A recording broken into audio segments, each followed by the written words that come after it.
Direction le Brésil à présent, premier pays catholique au monde où l'islam est en plein essor. Le nombre des conversions s'est accéléré après les attentats du 11 septembre. Les nouveaux convertis sont des Brésiliens. Ils se sentent exclus de la société, ils souffrent du racisme. Notre correspondant Pierre-Ludovic Viola s'est rendu dans la banlieue de Sao Paulo où l'islam se développe à grande vitesse. Reportage. Ils sont brésiliens, ils sont noirs, sans aucun contact familial avec l'islam. Tous se sont convertis il y a quelques mois ou quelques années. Pour eux, en changeant les comportements, l'islam est la solution au problème des favelas et des banlieues, à commencer par la drogue. Dans les pays musulmans, il n'y a pas de problème de drogue aussi alarmant qu'ici au Brésil ou en Europe ou en Occident. Je ne dis pas qu'il n'y a pas de problème dans la communauté musulmane, mais ces problèmes ne sont pas la cause de la mort de tant d'adolescents, de tant de descendants d'Afrique ou de tant de pauvres. Dans cette périphérie de Sao Paulo, minée par le crime et le chômage, c'est le hip-hop qui leur a fait connaître l'islam. Le rap portait déjà les revendications des Afro-Brésiliens. Il est devenu un outil pour convertir.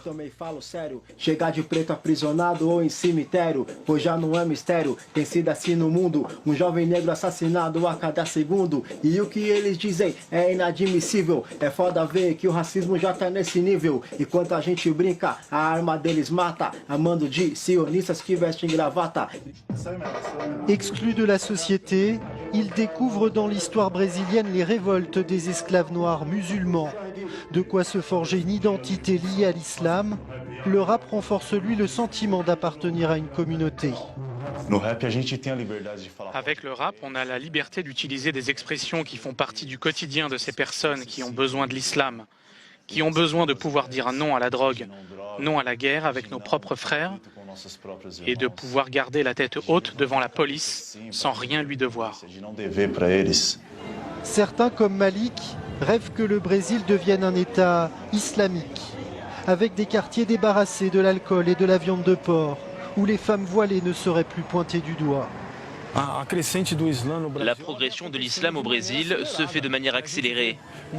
On voit plein de gens qui se convertissent à l'islam, qui sont en quête de l'islam comme forme de connaissance et comme auto-affirmation religieuse. Je ne vois pas d'obstacle et je ne crois pas que ce soit un rêve utopique de penser que le Brésil, dans les prochaines décennies, puisse devenir un État islamique.